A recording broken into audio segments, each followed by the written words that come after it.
All right, now we're going to look at the rear attack and the side attack. And again, these are more of a sentry removal attack. Again, you know, someone has a knife pointed at your friend, and they're about to attack your friend, and all you have is a knife, and you're going to come up and attack this guy from the rear. You're going to attack this guy from the side. You know, these are legitimate attacks here. These are more sentry related. There are a lot of things we can do to a guy when we have a big, strong knife, like just plunge it into his skull. Again, you may have seen some stuff on the internet, you know, where guys, you know, they got the knife stabbed right through the side of their head. They have the knife removed and they're pretty much okay. There was one guy, I think he had the knife stabbed right through the top of his head. Mm-hmm. They pull the knife out, and this guy, he like didn't walk too good, like he had a little mini stroke from this thing. So again, you know, everything kind of closed back up. Yeah. From inside.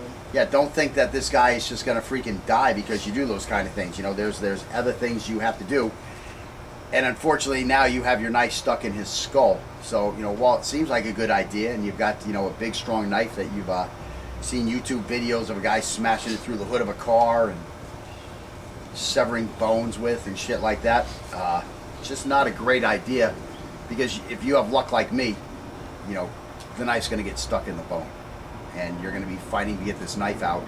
And meanwhile, who knows, you know, his brother now has time to come across the bar and get to you, and now you're fighting, you know, a guy with a knife stuck in his head and his brother, and it's a 2-on-1 fight. You know, you just never want to be there. So anyways, here we go. The advantage here is that only the most advanced fighter will be able to direct any strikes or kicks at us when we attack from the rear.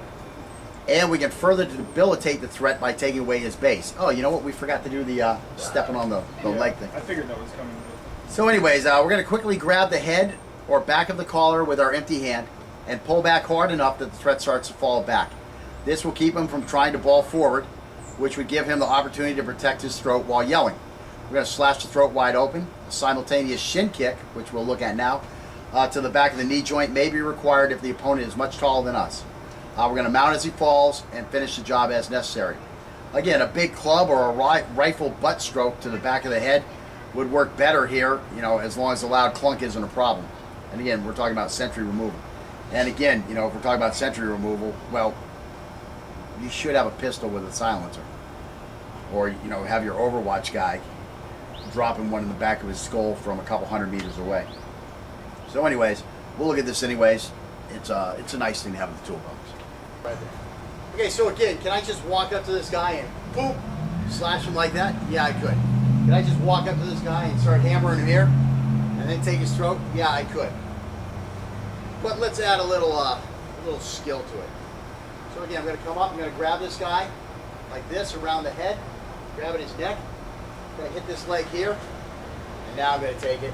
I'm going to grab nice and tight, take him to the ground, tell him how much I love him, and send him off to Satan.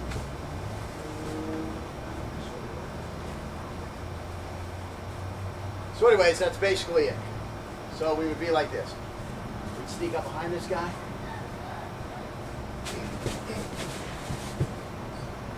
Take him down like that. Nice. Yeah. Now for him it's going to be a little easier because he's all big and tall. You just come up and grab me. Slice. But you got to get this guy off balance. That's the key part. If I just come up here, grab, ball up. See, he balls up. Now we have a fight. Yeah, and again, he may even throw me, you know, which of course if he went to do that, I need to make sure I jump around here. But again, I digress. I mean, I'm already in trouble. You got to come up here, hit this guy this way, get his balance. Now you have control of him. Pull this across here, turn him over this way. Always put him face down when you can, because you're going to expose this here. It also has his face in the ground, but mainly you're going to expose that cerebral cortex to any finishing thrust you need. There's not a whole lot of detail here. You can just kind of grab me and lead me back. That's it. Now, right now, here's the first thing. You don't want to pull this guy back with one hand and then go for the neck. Okay? You want to make sure you have full control of this guy. Come up with the knife here, pull him, again, get him against your chest. You know what I'm saying? Now you have a nice tabletop to work on. Okay, try that.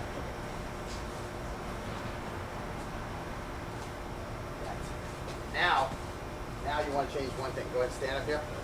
When you grab me, straight back. Oh my God. Straight back. See what I'm saying?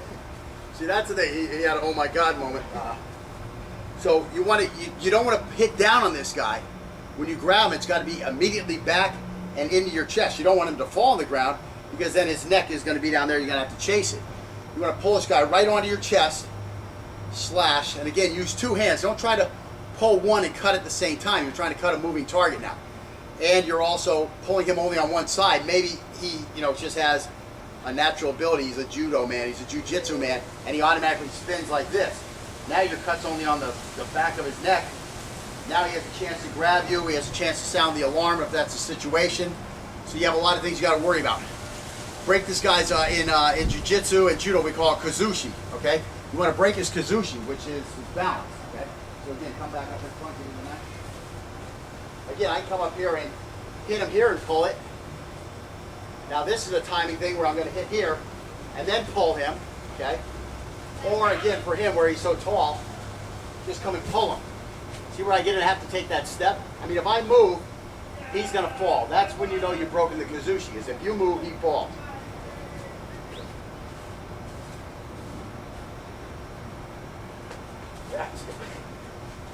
Yeah. And you'll know when your partner does it right because you're going to have that, what's that trust me thing where you fall back? You're going to have that trust me moment where you're hoping your buddy isn't just going to drop you on the ground, kind of out of the way, yeah. There. Now, don't let go of me when you're pulling. Okay. Give me the knife again. So the knife's here. See how quick that is? Yeah. So again, what's that? Yeah. I mean, you can hook the collarbones, you can not hook the collarbones. You just got to make sure you grab this guy good. And again, I like that little puck sow, whatever. Yeah, the gerbil. As opposed to praying mantis. The praying mantis. Well, I was like a homosexual reference. I did. Just joking, guys. Just joking. Yeah, we're behind, so we got to have that reference. A little gerbil coming up here.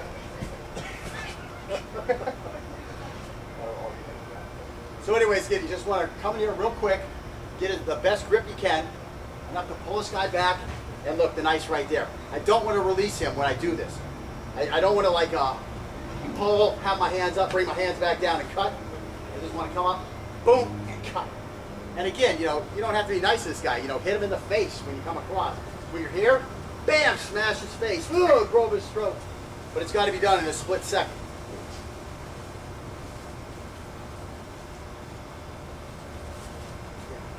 Those hands are going to come up. That's a natural reaction. That's the best I can do, and I know what's coming.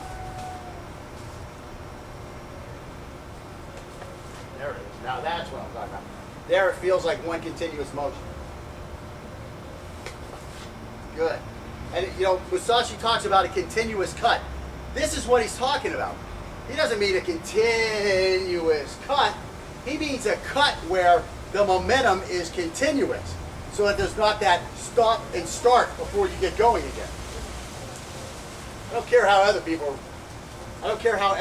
interpreted the book. That's the interpretation, okay?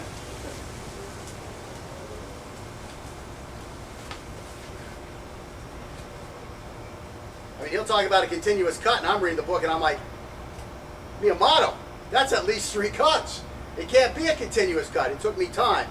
The first time I read it, I didn't know what the F he was talking about when I got back there in the 5 ring books. And then I read it again. I started thinking, oh, he's talking about you got to go like this. And then I read it a couple more times, and I was like, oh, it's about momentum. It's about small circles. That's your continuous cut. A little slow. Yeah, it was. Very slow. Again, you can't come up and place your hand on this guy and then pull him. You can, but again, you're giving him a chance to react. And again, I don't know how on alert this guy is, Now that time he actually put the knife right on me. And again, you can do that also, you have the blade already rolled, and when you come in, you can almost just pull him back with the knife and then just finish the cut. You know, it's all up to you. I like to make sure I have a little better grip on both sides and pull, and then take the knife and take it. One more.